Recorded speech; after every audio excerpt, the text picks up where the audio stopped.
Do you know it's story time, story time, story time? Do you know it's story time in our classroom today? The title of this story is Step into the Desert by Howard Rice. Step into the desert.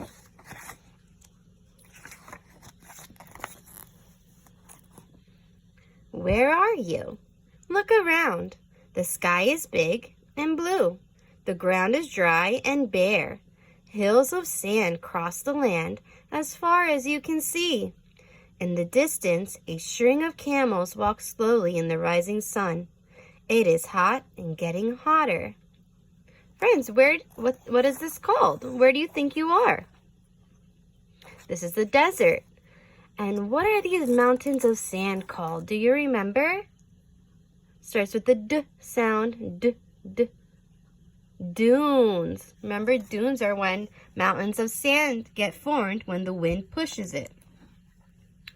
So where are you? You are in the desert, of course. What is a desert?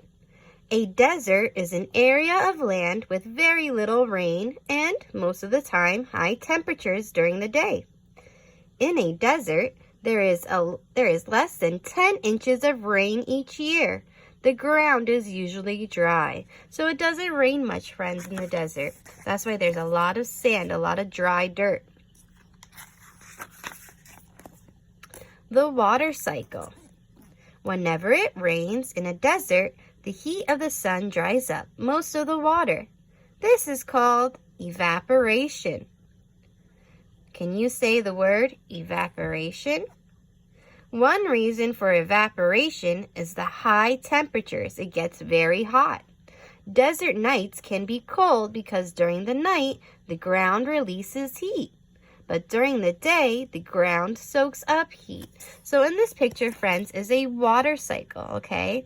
So evaporation happens when water changes from a liquid and becomes vapor in the air. So the water on the ground will dry up and it will get back up into the clouds. And the clouds will form rain. And here's the water cycle. Then the rain will come back down as condensation or raindrops. And it'll go back down to the ground. And then the cycle goes on again. It gets dried and it gets sucked back up into the clouds. The temperature in the desert can reach as high as 130 degrees Fahrenheit. Friends, that's very, very, very hot. How hot is that? Most people are comfortable at about 70 degrees Fahrenheit. Deserts can get almost twice that hot. Where are they? Most of the deserts are in two areas called the Tropic of Cancer and the Tropic of Capricorn. Look at the map to find the tropics. The map also shows where you can find the world's great deserts. So let's see. The pictures here on the map where you see the yellow and orange, those are where all the deserts are located in our whole world. Okay, so let's count how many. 1, 2, 3, 4, 5, 6, 7, 8, 9, 10, 11, 12. This map shows 12 deserts in the world. The largest desert in the world is the Sahara. It is in Africa.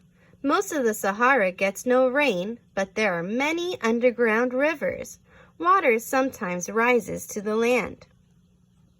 Here is a graph of Earth's 5 largest deserts. The Sahara is larger than any other desert on Earth, but that does not mean the others are small. So the Sahara right here, Sahara, is the largest desert. Then an oasis is formed. Who remembers what an oasis is? We learned about this in our last story time video. An oasis is a wet and green area in the middle of desert. Usually you see a lot of plants or trees, a lot of green bushes, okay, in the desert. That tells you that there's water nearby to give them food. So that is called an oasis. Desert heat sometimes makes people think they can see an oasis that is not really there. Friends, do you remember what that's called? When your eyes play a trick on you and you think you see something that isn't there? It's called a mirage. How are they formed? Many deserts are formed because of mountains. High mountains keep moisture from getting past them.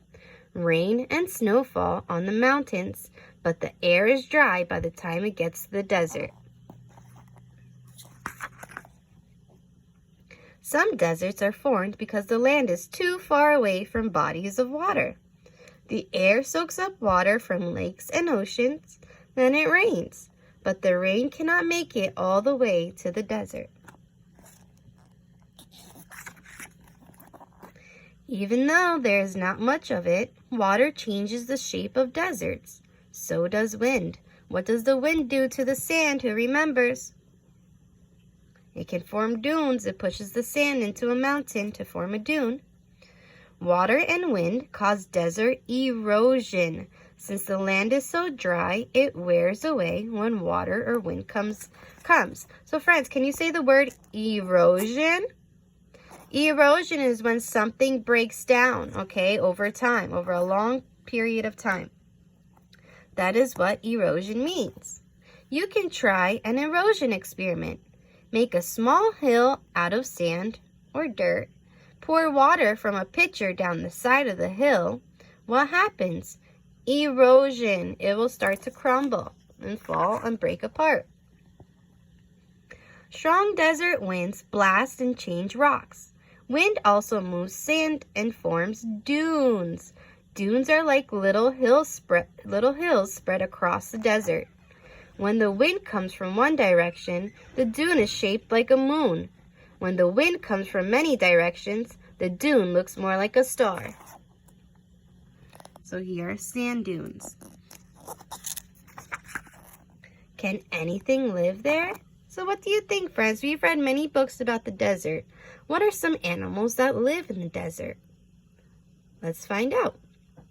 Even though there is little water, many deserts have plant and animal life. The seeds of some desert plants may wait a long time underground. Once there is rain, they grow and bloom quickly. Other plants have long, deep roots that reach far below the ground for water. So here's a cactus flower. Here's a scorpion. Here's a dung beetle. And here's a tree called a Joshua tree. Animals in the desert have found ways to live with little water. Some sleep during the dry season. Some are able to live without water for a long time. Many sleep during the day and come out at night when it is cooler. Some even reuse the water that is already inside of them. Friends, do you remember what the animals are called that come out only at nighttime? Nocturnal. The animals that come out at night to eat are called nocturnal animals. Desert life is not for everyone. The heat and lack of water make it difficult. But as these plants and animals show, it can be done. So here's a roadrunner. Here's a bearded lizard. Here's a kangaroo rat. Here's a yucca plant. And here is a coyote. The end. Thank you, friends, for joining me for story time and reading Step into the Desert. Thank you, friends. Stay safe, stay well, and stay healthy. Love and miss you all.